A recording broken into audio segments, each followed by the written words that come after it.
because, I mean, I myself have done many things, different kinds of jobs, but I didn't know who I was.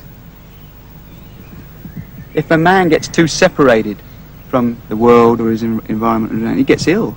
I think I've seen that in myself and in other people, a certain kind of alienation, loss of harmony.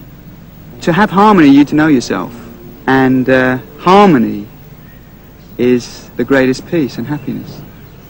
If you don't have harmony, it doesn't matter what you've got.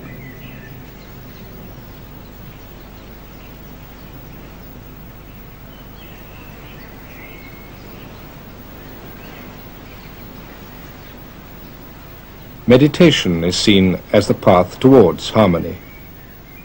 The Buddha taught that the main reason we become unhappy in life is that we fail to recognize that nothing can last forever.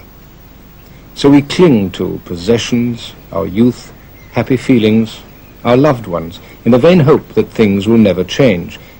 And when they do, we feel thwarted and miserable. The aim of Buddha's practice, meditation combined with moral living, is a very down-to-earth one, to find a way of overcoming unhappiness. The Buddha taught that this can only be achieved when we reach a sense of detachment, a perspective from where we're no longer upset by the ups and downs of life.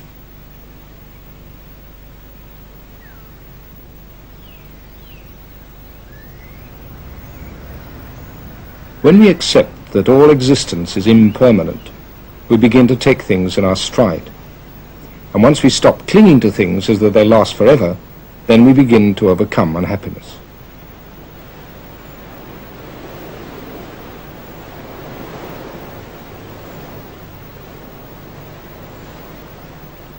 So meditation is taught as a way of reaching serenity, and it's one which anybody can systematically follow.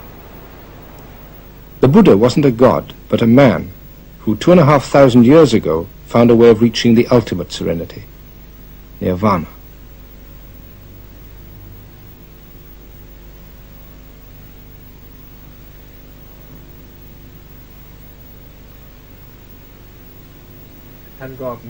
But meditation isn't regarded as something just for monks. Does your meditation include the mindfulness aspect which was taught by the Buddha? One of the first visitors to the center was Rear Admiral Shattuck. He developed his meditation technique when he was Admiral commanding the Malayan area. I think what is significant about meditation at the present moment is the way in which it's spreading.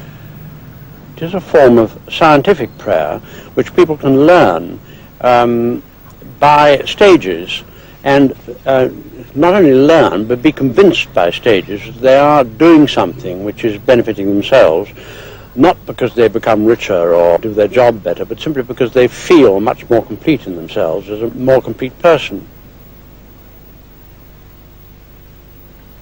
The object of the exercise is simply to find the inner resources of your being and make more use of them in your daily life.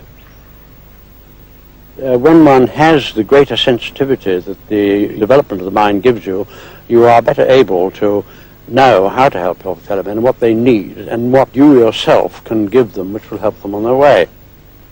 I think this is the object. It's a selfless object. It's not a selfish object, although selfish satisfactions may come from it incidentally. Meditation is often thought of as a self-centered pastime associated with hippies and dropouts rather than admirals. But many of the people here have come not to escape the world, but to find out how to be more effective in it. I'm an occupational therapist. I was working in a psychiatric unit with people who had different kinds of emotional disturbance, and I enjoyed the work, but I felt that there was probably a better way to help people, and that really I needed to learn a bit more about life and about myself so that I could begin to have some understanding of the sort of things that were happening to these people.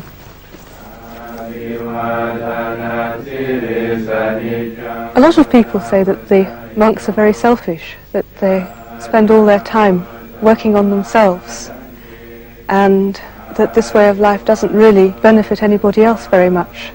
But it's benefited me enormously, because what they're doing is living a teaching, and they're making it work, and showing other people that they can make it work too. That's one of the things that they do. to help. They just act as a kind of a living embodiment of the teaching. Buddhist meditation might seem a rather passive and therefore unrewarding pastime. The monks don't condemn the active life, but their hope is to demonstrate to their neighbours that the most effective actions come from a still mind, and that the path to the still mind is meditation. The Buddha said, when a man attains wisdom through the teaching, he becomes serene and at peace, like a lake, which is deep, clear, and still.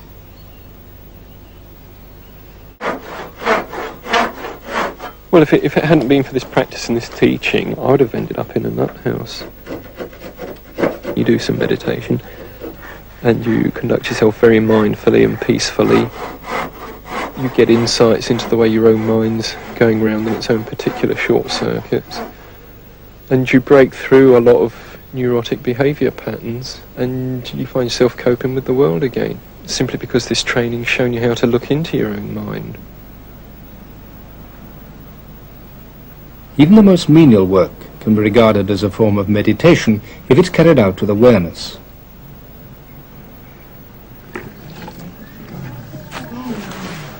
The aim of the training is to make them constantly aware of the present moment.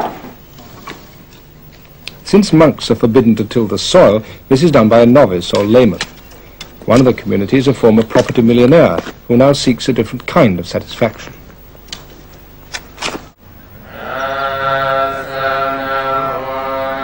The Buddha taught that understanding is more important than believing, and that enlightenment doesn't come in the form of grace from a divine power, but as a result of man's own efforts to understand the teaching.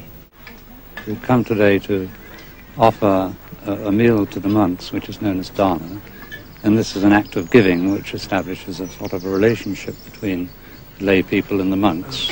And it's not, as is often thought, a case of just giving something to gain merit, but ideally, or in the perfect way, giving dana is a case of giving a little bit of oneself, and so it's in keeping with all the basic Buddhist teachings of the dropping one's ego.